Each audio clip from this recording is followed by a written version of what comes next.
All right, so the next one here. Top U.S. general says that the U.S. could beat China in a war.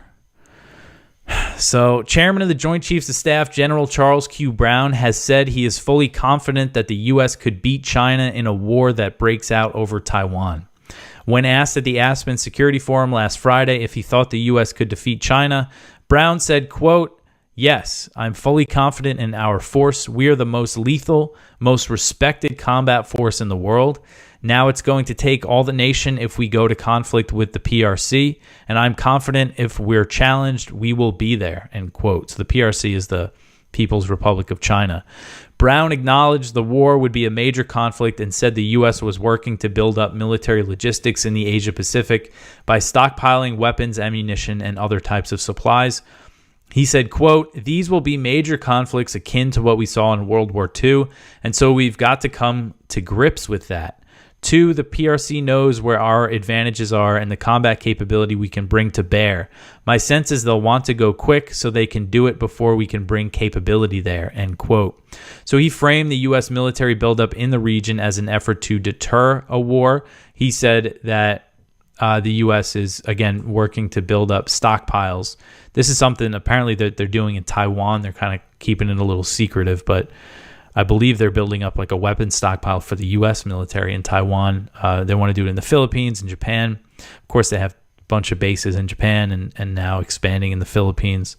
But I mean, here we have, this is kind of a trend that we see, a growing trend. This is the highest ranking officer in the U.S. military saying, yeah, we're getting ready for war with China. And if we fight them, yeah, you better believe we're going to beat them. It's, really crazy to me, at least, because China has nuclear weapons. And this is something that doesn't ever seem to be factored into these conversations that you see. Even the war games that they run, they do a lot of war games over Taiwan. And, it never gets to nuclear escalation. Like, there's no scenarios there. I know one of them said, if the U.S. attacked mainland China, it would risk a nuclear escalation. But it just, again, doesn't seem like it's factored in. Another thing with the war games is they do say there is a conventional battle between the U.S. and China over Taiwan. Just in the first few weeks, thousands and thousands. One war game said up to 10,000 American sailors could be killed.